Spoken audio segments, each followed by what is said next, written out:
Hello, everyone. Welcome to the second installment of the 2018 CUAHSI Fall Cyberseminar series.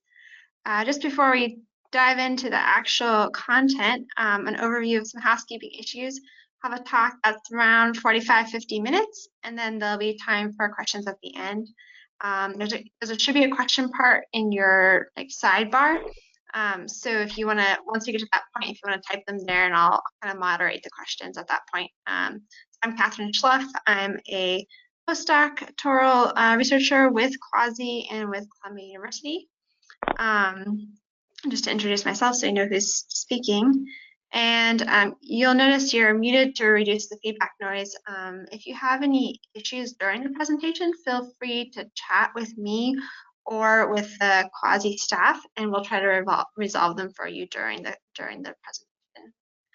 So it's now my pleasure to introduce Dr. Hassaan Khan, who is currently a postdoctoral scholar at Stanford University in the Department of Earth System Science. He's working with Dr. Stephen Gorlick, and he's also a visiting scholar with the organization Lead Pakistan. So he received his PhD and master's degrees from the University of Massachusetts Amherst and his bachelor degree from Lafayette College, and those were all in either civil and environmental engineering. Hassaan has fascinating work on large transboundary river basins, of which we're going to hear some about today, as well as climate change impacts on groundwater and the economics of water markets. And I've had the pleasure of being a fellow grad student with Hassaan and benefiting from his expertise and kindness. He's someone who I've asked for feedback on how a figure could be improved or how to read a manuscript, or simply to discuss how we'll possibly make it to graduation, which the good news is we did. So thank you, Hassaan, for agreeing to speak and present today. I'm looking forward to it. Thank you, Catherine, for that introduction. Good afternoon to everyone joining. I'm excited to be presenting on international and international transboundary water management in the Indus Basin. Before I begin, I want to acknowledge CUAHSI and Catherine for providing this opportunity to present, and Lead Pakistan and USAID, who have supported some of the work that I will be presenting. All right, so let's begin. So recently there were elections in Pakistan, which were won pretty convincingly by a populist party. One of the biggest, if not the biggest move that they've made since coming to power has been a push to build dams in Pakistan in response to water shortages. One dam in particular is being trumped up as the solution to all of Pakistan's water challenges, the Diamer Bacha Dam. Even the Prime Minister and even the Supreme Court Chief Justice, they've started a crowdfunding appeal throughout the country to collect money for this dam. And there has been an explosion of interest in water management in Pakistan. Much has been said and written about this dam. It is the topic of discussion. Today in this presentation, you will hear nothing about this dam or of water scarcity in Pakistan.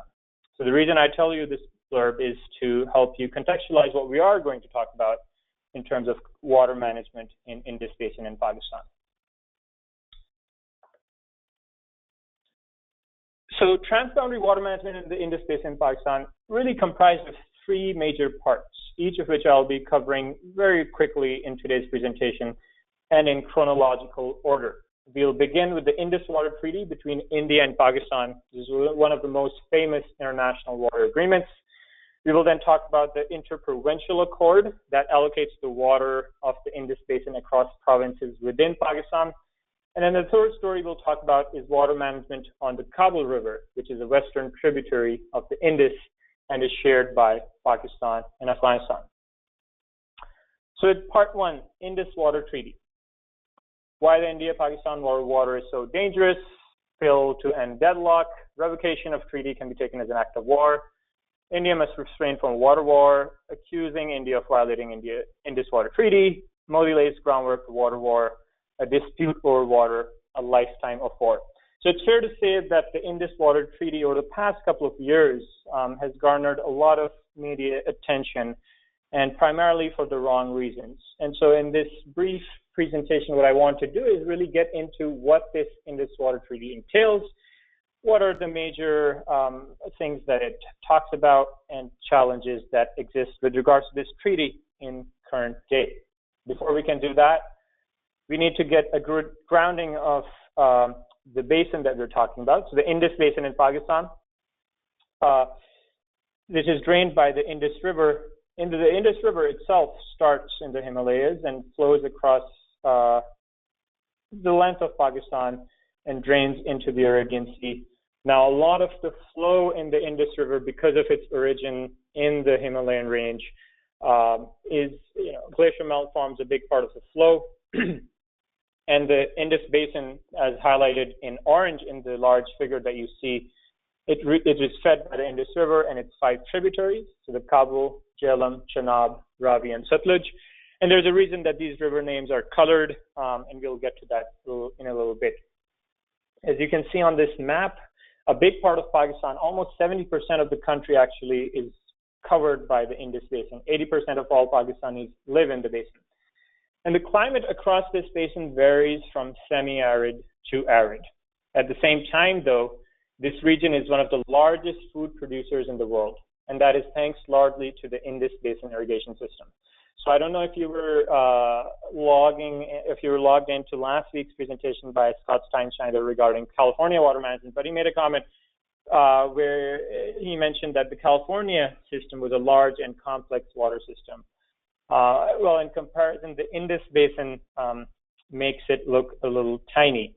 But it's interesting to note throughout his presentation that the problems in California are very similar to the ones that are faced in Indus, and we'll be discussing later on. So this basin is home to the largest contiguous irrigation system. Agriculture thus provides 25% of GDP for Pakistan and employs almost 50% of total labor in the country. And the construction of this irrigation infrastructure was actually started by the British when they were colonizing the Indian subcontinent in the 19th and the 20th century. As you can see on this figure, though, the Indus Basin is not just in Pakistan. It is shared across 4 countries: Pakistan, India, Afghanistan, and China. And between India and Pakistan, though, they account for about 86% of the total basin. So a big chunk of the basin is in these 2 countries, which brings us to this conflict between these 2 countries on the Indus Basin. So how did we get to the treaty? Well, prior to 1947, as I mentioned, the British were colonizing the Indian subcontinent. After World War II, they wanted to cut their losses and leave the subcontinent, which resulted in a very hasty partition. So 2 countries were created, Pakistan and India, and it was so hastily, and basically the 2 countries were divided without really any regard to ground realities. Even villages were split halfway through by essentially this border between the 2 new countries. That had an impact on the water system as well. 90% of the Indus Basin irrigation system at the time of partition lay in Pakistan. Turned out that the rivers that flowed through and supplied this irrigation system actually flowed through Kashmir, which was occupied by India soon thereafter. And so you had 90% of the system in one country, and the source of that, or source of the waters for that system in another, and both countries not at the best of terms. This was quickly realized by all parties, and there was an accord signed in 1948. It was termed the Inter-Dominion Accord. And under this agreement, India agreed to supply river water through the Beas irrigation system for irrigation in Pakistan, but there were really no concrete agreements on the volume of water that India would be supplying. India merely agreed to release a sufficient amount, which didn't give Pakistan the certainty it needed. And so before things got out of hand, the world community got together to help both countries negotiate the issue of sharing the water. And throughout the 1950s, both India and Pakistan negotiated. And they negotiated regarding, the distribution, the allocation of these waters, and they both based their arguments in, contradictory principles of water law, which was still in its infancy at that time. India argued for equitable use, and so they argued that because the rivers flowed through its territory, it had the right to make full use of them, and that in a transboundary river, both parties should get equitable or similar usage. Pakistan argued that because 90% of the irrigated system was actually in its territory, any usage by India should not result in any appreciable harm. So they argued under the doctrine of no appreciable harm. And so both these contradictory principles were used by the two countries. So these negotiation efforts were led by the World Bank, who first proposed that both countries should operate the Indus Basin irrigation system together without dividing the waters. This was predictably rejected out of hand by both the countries. Then the discussion turned to dividing the waters from the basin, so volumetric allocation for each country. And there was a significant amount of negotiation on this point, but the parties couldn't come to an agreement. Eventually, both countries compromised and agreed to divide the rivers themselves instead of the water. So entire rivers were allocated between the two countries, and the treaty was signed in 1960 by the leaders of both countries. So what did the Indus Water Treaty entail? So under the Indus Water Treaty, Pakistan was allocated the three western rivers, the Indus, Jhelum, and Chenab, that are shared by India and Pakistan, that comprise 75% of total flow in the system. India was allocated the three eastern rivers as part of the treaty, the Sutlej, Beas, and Ravi. And this was a very comprehensive treaty with several annexures and recommendations on how to proceed in terms of disputes and differences. And importantly, what this treaty did was it allowed, despite the specific allocations for each country, it allowed each country to have certain uses in the rivers that were allocated to the other, subject to requirements. So, for example, India had some allowances on the western rivers that were allocated to Pakistan as long as certain requirements were met. An often neglected part of this treaty is that as part of this agreement, a fund was also set up, which was administered by the World Bank, and it was used to undertake extensive infrastructure development in Pakistan. This was termed the Indus Basin Replacement Works, and it was really aimed to help Pakistan cope with this change in flows that had been imposed. In today's dollars, this funds pledged in terms of loans and grants comes out to over $8 billion, so a massive amount of money. I mean, as part of this, these replacement works, the Turbela and Mangla dams, the two of the largest in Pakistan, were constructed on the Indus and the Jhelum rivers, respectively. Just to give you an idea, when completed in 1976, Turbela was the largest earth-filled dam in the world. There are 8 massive link canals that were built to channel water from western rivers to the eastern rivers, which are now running dry. Major diversion barrages were also completed as part of this.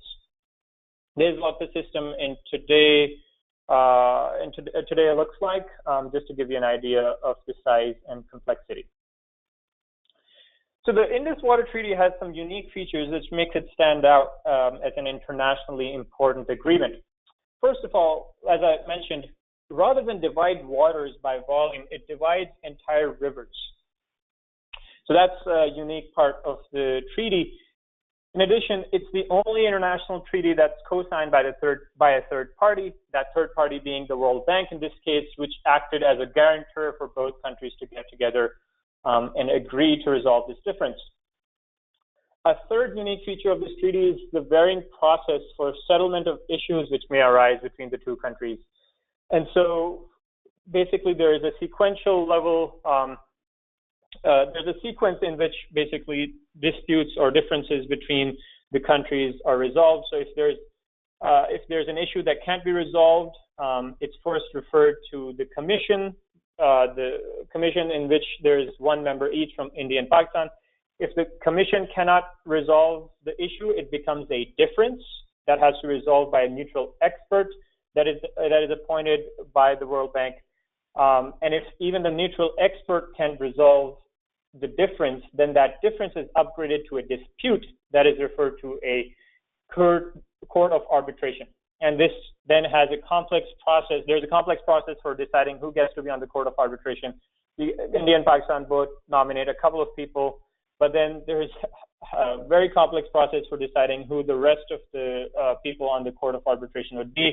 And this process involves the World Bank, the United Nations, the president of MIT, the rector of Imperial College of Science and Technology in London, the Chief Justice of the United States, and the Lord Chief Justice of England. So just giving an idea of how many parties were vested in this agreement and how many different groups came together to get these countries to agree on this treaty. So pretty sophisticated process for settlement of issues. Another unique feature for this treaty is the early notification for planned projects. So basically, avoidance of dispute through early notification of projects. It encouraged both the countries to share their data, which is very progressive for that time. I mean, in today's water management paradigm, we mentioned this as an important part of cooperation, but that was something that was really forward-looking from that at that time, you know, when this treaty was being negotiated in the 1950s. Finally, a unique fact about this treaty is that it entered into effect retroactively. What that means is it was signed in September 1960 and ratified in January 1961, but it actually came into effect a year before that, in April 1960, and that was because the 1948 Inter-Dominion Accord that we were talking about stipulated, basically set a deadline of April 1st, 1960 for the countries to figure out an agreement, and just highlighting how effective deadlines can be at getting people to get stuff done. So, lots of unique features about this treaty. That means everything's good. Well, not so much. So in the early 2000s, an issue flared up between India and Pakistan on the Baghlihar Dam. So this was a hydropower dam that was planned by India on the Chenab River, which is one of the western rivers allocated to Pakistan. And the planning started in the 1990s, and as part of that process, Pakistan argued that the design didn't conform to the requirements outlined in the treaty. India argued otherwise, citing allowances in the treaty for India to make use of the western rivers. And basically, the situation led to an impasse, and that was the first time since 1960 that the World Bank was then called upon to resolve this issue. So it became a complex engineering issue with regards to reservoir sedimentation. And it required World Bank to, find a neutral expert. So a Swiss engineer was appointed as neutral expert. And after many backs and forths between the two sides, the neutral expert made a ruling which allowed India to build Baghlihar Dam, but asked it to modify the design of the dam. So both countries in the end claimed victory from this process, which really is a mark of success of the treaty, because this potential flashpoint between two nuclear-powered countries was amicably and relatively swiftly resolved. This whole process took less than, about 2 years to resolve, and so just signifying how important and effective the treaty had been. So, but that doesn't mean there aren't major challenges existing. Since the treaty has been signed, some major problems have emerged. The first one of those is that of environmental flows in the eastern rivers. So India was allocated waters of the eastern rivers, but these rivers eventually flow into Pakistan. And at the time the treaty was agreed upon, there was no mention of environmental flows. Really, this concept wasn't really prominent in water management. Back in the 50s, we now know that this is an important part of maintaining ecosystem health. And so that's something that now we're seeing in downstream Pakistan, where a lot of these rivers are losing or facing severe reductions in their flows and affecting the ecosystems that depend on these rivers downstream. The treaty is also exclusively focusing on surface water and doesn't account for groundwater. So as some of you might know, India and Pakistan in this region basically account for the topmost groundwater users in the world. So there's intensive groundwater use, especially for irrigation in this part of the world. And again, that's something that the treaty doesn't address. The countries share the aquifer underlying the Indus Basin, and so groundwater pumping, intensive groundwater pumping in one region, for example, in Indian Punjab, has been found to affect groundwater heads across the border in Pakistan. And so that's something that is now becoming a source of contention between the two countries. And finally, there's been an aggressive push by India towards expanding its water infrastructure, especially on in the Indus Basin, in the region in India, and that's now resulting in many flashpoints between the two countries, where Pakistan is now raising issues with a lot of the construction that's happening upstream, and there has been a severe, noticeable uptick in litigation and associated with that, mistrust between the two countries over the past few years. So these are some major outstanding challenges regarding the Indus Water Treaty, and this was just to provide you a quick overview of what the treaty was, what the unique features, what are the challenges remaining. And so that really concludes the first part of this story that I wanted to tell today, and we'll move on to the second part now, dealing with the Interprovincial Accord, which distributes water across provinces in Pakistan. Before we can get into this, it's useful to understand how the administrative breakdown of Pakistan is that this provincial accord operates under. And so on the map here that you see, there are different territories that have been highlighted. Pakistan has 4 provinces between which this interprovincial accord is signed. There are other territories that don't have the status of provinces, but they're also allocated water as part of this accord. So you see the 4 provinces are Balochistan, shown in pink, Punjab, shown in green, Sindh, shown in blue here, and Khyber Pakhtunkhwa also showed in light blue over there. Punjab is really the breadbasket of the country. Over half the population lives in Pakistan, lives in Punjab province, which is, and so it also accounts for most of the agriculture in the country. Sindh is the second biggest province and an important, and it's home to Karachi, the mega city of Karachi, over 20 million people. And right east of Karachi on the south that you see there is where the Indus River sort of drains into the Arabian Sea, forming the Indus Delta, which is one of the world's largest deltas and home to one of the largest mangrove forests in the world. So a very environmentally important area. So how this accord came about was basically the dispute between provinces within Pakistan predates creation of Pakistan. This was there at the time. The British were in the Indian subcontinent as well. And basically how the British used to manage the water was basically what was continued even after partition. So water was really managed between provinces on an ad hoc basis for the first couple of decades, especially while this Indus Water Treaty that we just talked about was being negotiated.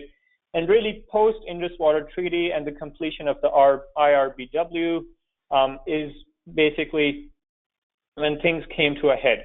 When now you have a lot of water now available, a lot of infrastructure now available to route that water. And so many commissions and committees were set up to distribute these waters. Eventually, this led to, in 1991, the apportionment of waters of the Indus River systems between provinces of Pakistan, which we will call the Accord for short for this presentation. So it's important to recognize that the Accord is a consensus document rather than a law. So it's not an act of parliament. It's unlike for example, the Colorado River Compact, which is legally binding. This is it's a short accord. Basically, it has 14 primary clauses and then 8 appendices that work on or explain basically those clauses. As part of this accord, the Indus River System Authority, IRSA, was created to implement the allocations made as part of the accord. So what are those allocations? Well, the total water that is allocated under this accord, the volume is about 145 billion cubic meters. So a baseline volume is 145 billion cubic meters. It makes it the largest intranational water allocation in the world.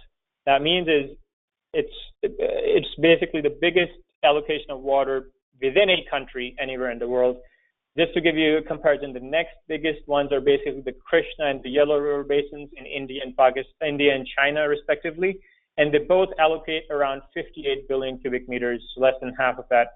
Colorado River Compact allocates about 18.5 billion cubic meters. So just giving you a sense of the size of this allocation. And the allocations in this treaty are made by volume. So, and at baseline conditions, basically 49% of the water is allocated to Punjab, about 42% of Sindh.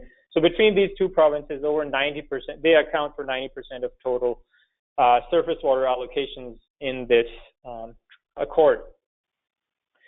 The motivation behind this accord was primarily agriculture. So basically water for agriculture.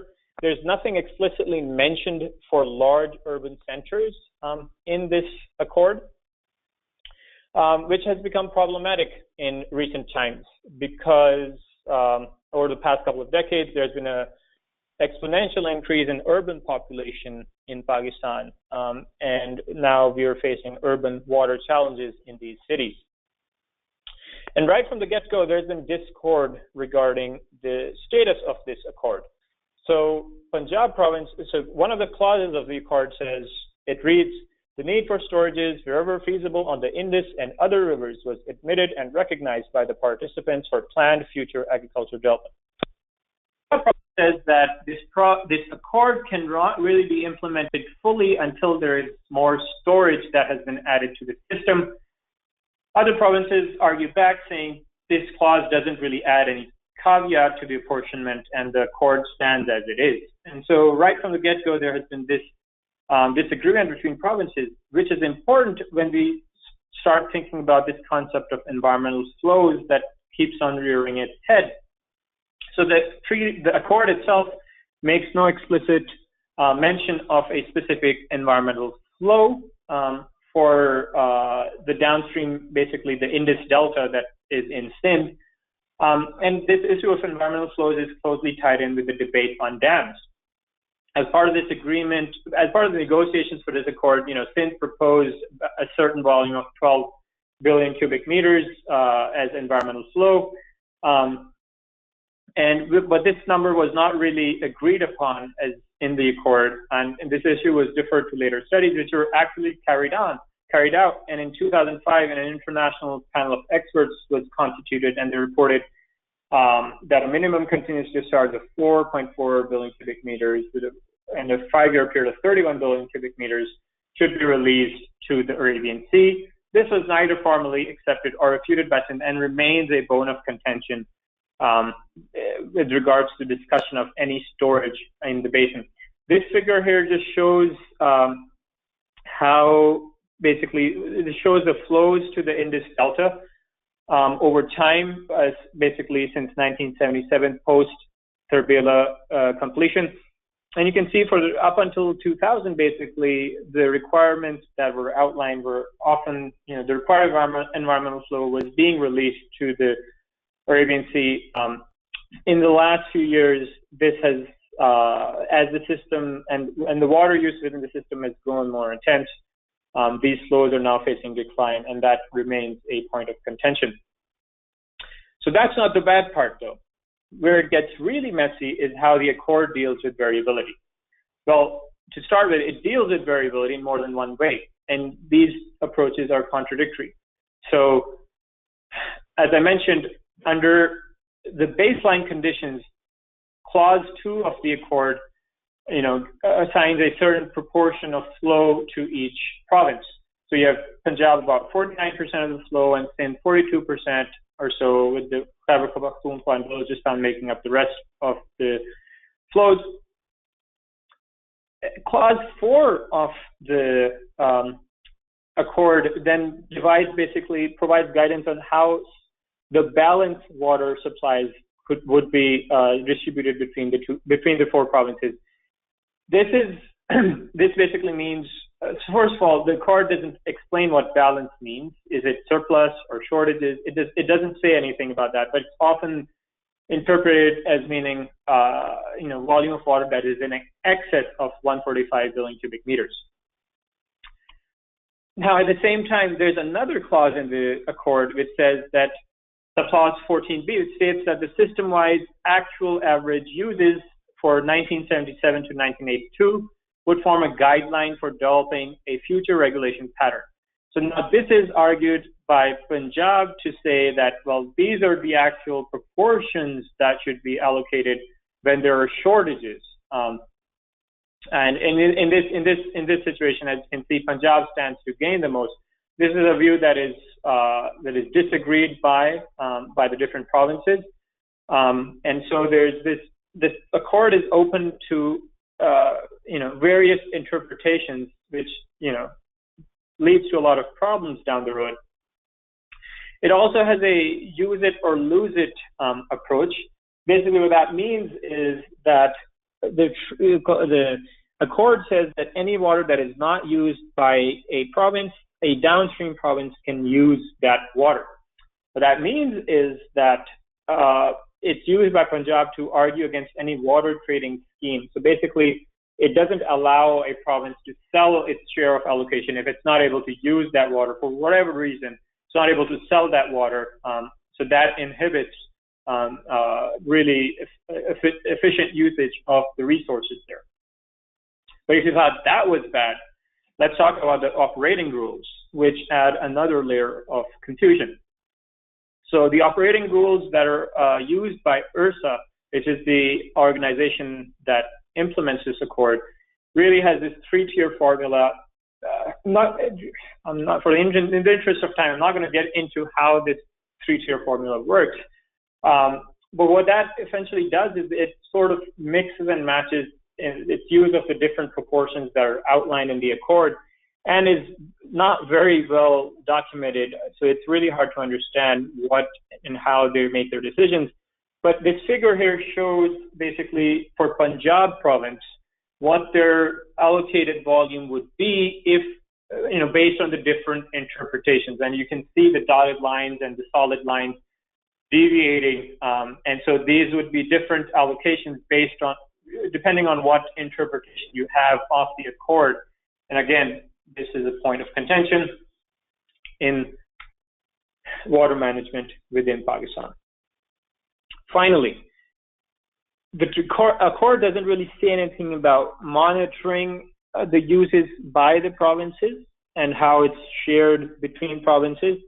And what that has led to is really huge discrepancies between reported water volumes. So basically in this figure, what you see is the water volume balance error. So this is basically the amount of the difference between the inflow and outflow from the system. And over time, you can see, and this is reported as percent of the total base flow. So you can see over time this discrepancy increasing, and by the year 2014, 2015, this volume balance error, has reached 36 billion cubic meters, which is approximately 25% of the baseline volume. So just in simple words, 25% of the total volume that's allocated within the basin, within the country, between provinces, is unaccounted for. And this is like twice the capacity of all the reservoirs in Pakistan. So this provides space for mistrust and conspiracy theories, and really hinders any effective water management where the different provinces can jointly work for greater benefits for all, really. And so just to recap of the major challenges for this associated with this interprovincial accord, there's a lack of clearly stated objectives in this accord. The accord it's very vague, and it's hard to tell what it sets out to achieve. Under what objective are these allocations made? So it's hard to even tell whether the accord is doing its job or not. The operating rules, as I mentioned, they lack clarity they contradict the clauses of the accord itself.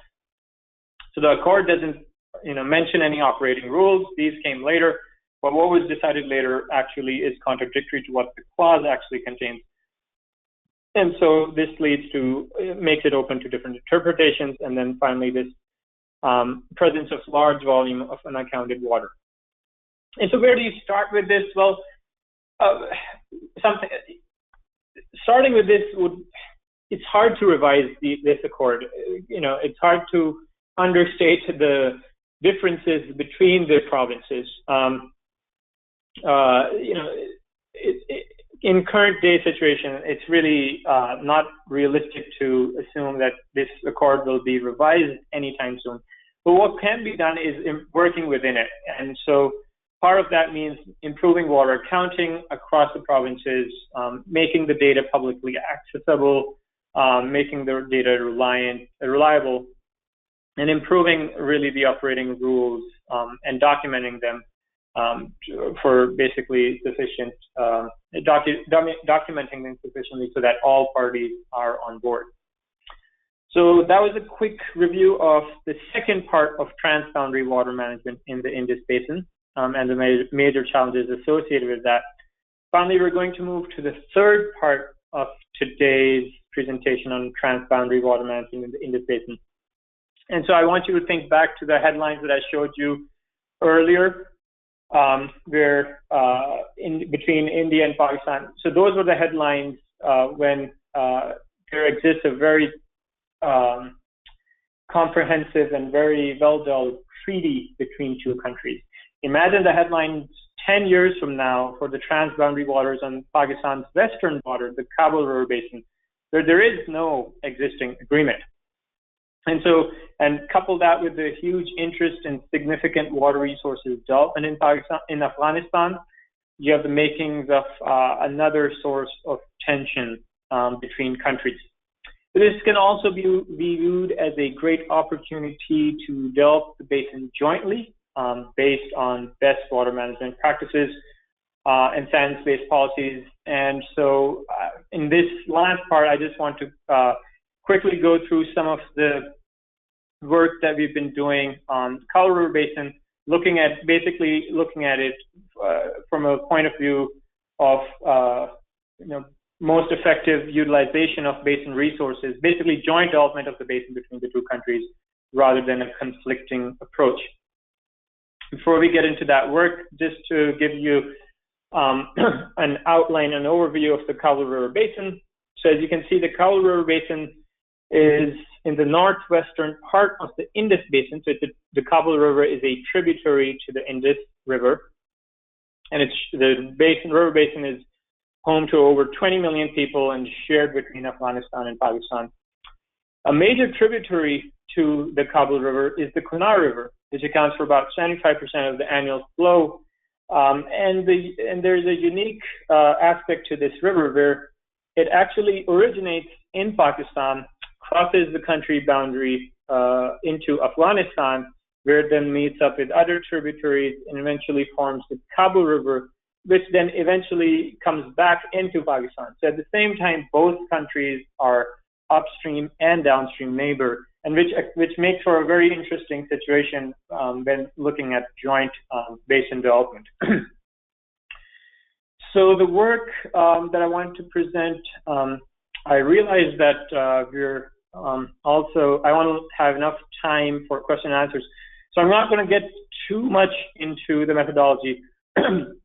Before that, the key issues in the basin, though, focus on insufficient water supply, vulnerability to natural disasters, especially flooding in this region, and an energy crisis in Afghanistan, which has really low rates of electrification.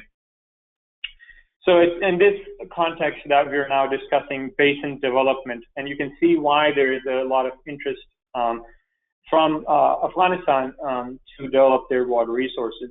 The modeling overview of what we use here, make use of observed and remotely measured data that's processed and validated, fed to hydrologic model, which is comprised of different modules: soil moisture counting, routing module, and glacier and snow module, which then feeds a systems operation model, which accounts for reservoir operation rules, water infrastructure, population, and water demand projections, and accounts for agricultural water usage.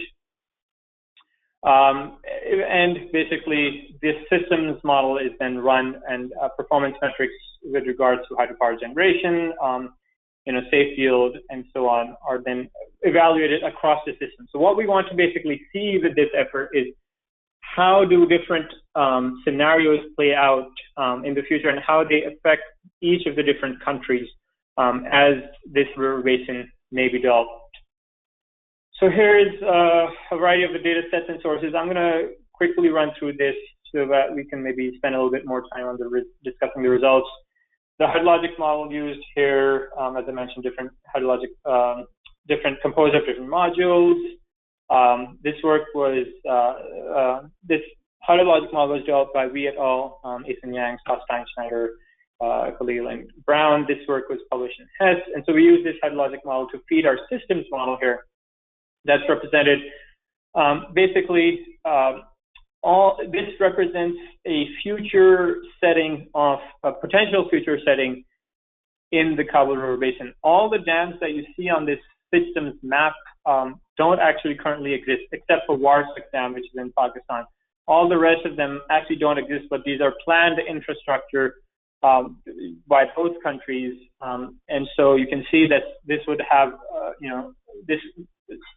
there is rapid development that's going to take across the basin that will have an impact, and we want to see what that development impact will be before it actually happens. The dams were selected based on literature review of the most likely reservoirs and hydropower plants that will be constructed. So the scenario analysis that we conduct as part of this work to identify what might drive the system. So we first look at climate change and its impact on river flows. We look at different emission scenarios over different time periods. The potential for agricultural water usage in Afghanistan, increased diversions in Pakistan, and different reservoir operation objectives. So for the different infrastructure that's being built, we look at two different objectives of maximizing summer flows or maximizing winter hydropower that Afghanistan is more interested in. And so we want to see how do these different changes affect basin-wide outcomes. And so that's what we're interested in. Effect of climate change and stream flow that we see basically over the next few time periods, what we see is increased glacial melt resulting in increased overall flow. This figure is for the Kunar River that's entering Afghanistan from upstream Pakistan. Here we're seeing the hydrograph for the Kabul River then entering Pakistan downstream.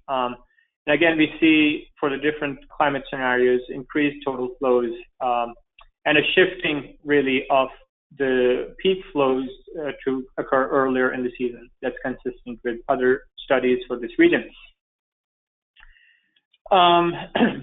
So here what you see is a parallel coordinates plot. And what we see here on the left 4 axis, what you see are the 4 different scenarios that I mentioned that we wanted to explore and see what their impact on basin-wide metrics of interest are. So you have different hydrology associated with different climate changes, different upstream diversions in Pakistan, different diversions in Afghanistan, and 2 different operational objectives, and how that impacts our metric of interest that's shown in the red box here on the rightmost column.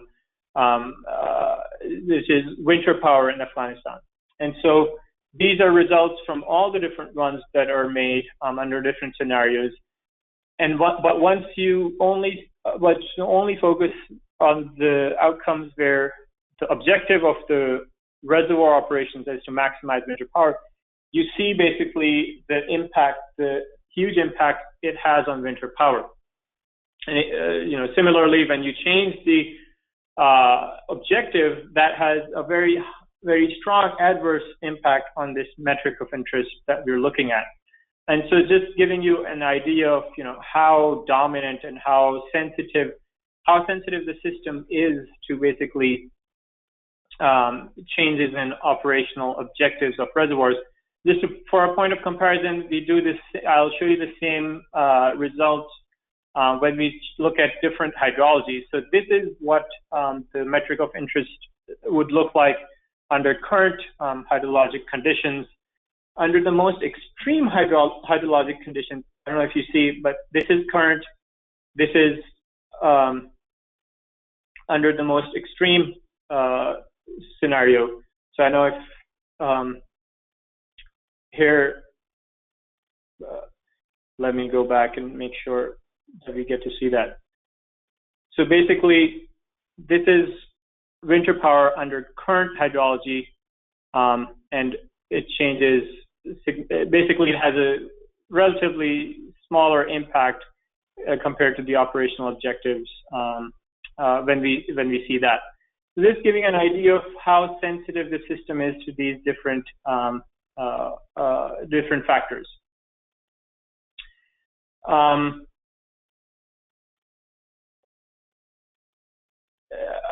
I guess I'm running a little bit late on time. I'm gonna rush through the results here. Apologize about that, but I'm happy to take questions afterwards.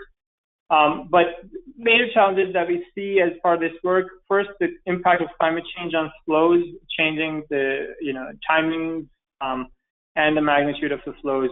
We see there's in the data situation, there's a lot of mistrust and geopolitical tensions between Afghanistan and Pakistan. The latest development is that India is now actively supporting reservoir construction in Afghanistan, which is which Pakistan isn't too happy about. And so what this does is it gets in the way of, again, getting the most out of the resources of the basin. So in terms of what can we take away from these three stories of transboundary water management in the Indus, of the three case studies that we've reviewed, the Indus Water Treaty is unarguably the best developed and the least problematic. But that's also ironic because based on the media coverage, that's not the conclusion you would arrive at. So there's a problem of misdirected priority. And as I mentioned at the start of the presentation, there's currently a huge push towards building major infrastructure in the basin in Pakistan to alleviate water shortages. However, as hopefully this presentation has revealed, these efforts, while well-intentioned, they ignore the chronic underlying issues with water management in the Indus Basin in Pakistan. I contend that the current crisis is not one of water scarcity, but of water management.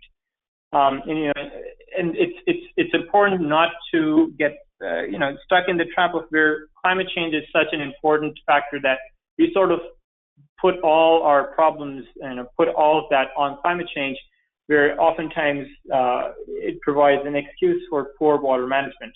Instead of investing billions that are being put into the physical infrastructure right now, only a fraction of that investment in building human capital and institutions can reap much higher dividends.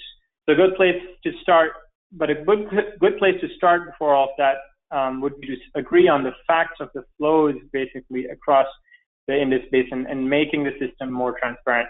Until we do that, we're all just really shooting in the dark in Pakistan. With that, I'm going to stop, and I'd be happy to take questions and comments from the audience. Thanks a lot for listening. Thank you, Hassaan, for a very interesting talk. I learned quite a bit about the Indus that I did not know. So if people have questions, please either type them out or somehow indicate that you have them. To give people a chance to think about that, I'll ask a question. Are environmental flows at all on people's radar now? You mentioned a lot how they weren't included previously. Are those now on the radar? Yeah, most definitely, and especially with both. So environmental flows in both situations. The first two stories, or the first two the agreements that I talked about. The environmental flows on the Indus Delta, they've now, the effects of insufficient flows to the delta are now becoming really apparent because we're seeing seawater intrusion, a lot of landmass now being lost in the delta, and the mangrove forest population declining. So those impacts are actually rather dramatic, and they've caught public attention. The environmental flows, the impact on the eastern rivers, basically, that flow through India and come into Pakistan, a lot of those environmental flows, again, affects the ecosystem, but what it also affects is basically a lot of the downstream users in Pakistan, that region, where now there's tremendous variability really in those flows. So going from one year to another, there can be a huge change in flows, which which also is connected to issue of flooding in that region. Recently, actually, only a couple of days ago, there were huge floods on those rivers, just owing to the fact that because as river flows go down, people start building in the floodplains, and because those flows are not really controlled by Pakistan, when those flows upstream in India are changed, downstream population in Pakistan suffers. All right. Any other questions from the audience? Give people a moment.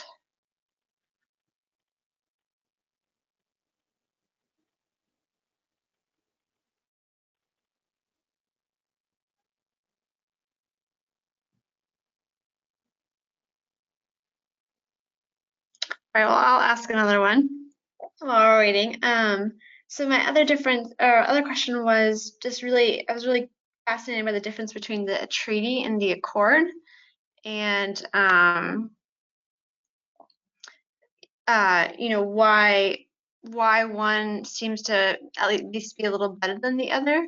And then Ethan's also asking, one of our featured speakers is asking, any comments on the transboundary groundwater management in the Indus or joint surface groundwater issue? Sure. So I guess, So yeah, go with Ethan's. yeah. I guess the first part of it is basically the difference between the treaty and the accord.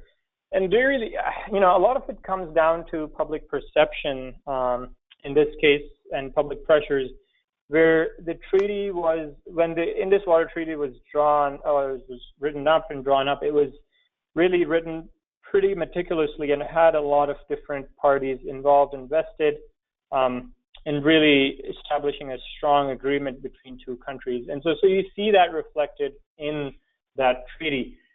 With regards to the accord, and this is one of the perplexing things about water management in Pakistan, is that this water accord is the source of many of the chronic issues facing water management in the basin, but this is not something that is often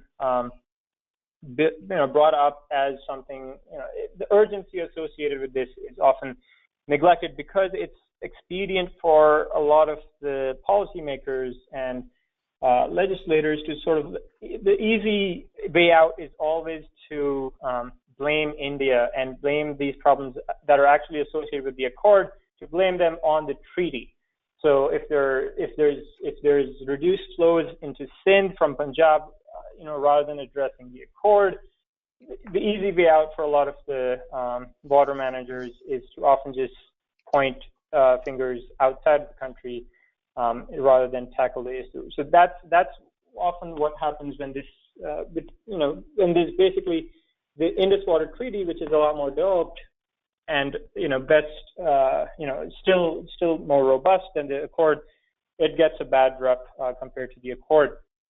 Going to Ethan's question about comments on transboundary groundwater management, given the current political situation where basically Pakistan and India, for the past 5 or 10 years, they've been locked in negotiations with the World Bank, and so basically they've been in dispute all this time, and the relations between the two countries not being really so good currently. Any revisions to this treaty are highly unlikely. But this issue is being recognized, especially with now, better groundwater management tools that we have, or even monitoring groundwater, with the great satellite and whatnot. The extent of groundwater irrigation and the intensity of groundwater irrigation is now becoming clearer and is becoming something that people are interested in. So that's definitely something that is being recognized as a challenge, although how this will be addressed, I think, remains to be seen. Great. Well, if there's no other questions, we'll wrap up. Just a reminder, next week at 3 p.m. 3 p.m. Eastern Time, we'll hear from Ethan Yang about the food, energy, water nexus, which should be pretty interesting. So thank you again, Hassaan, and thank you everyone for tuning in, and hope to see you here next week. Thanks, Hassaan. All right. Bye.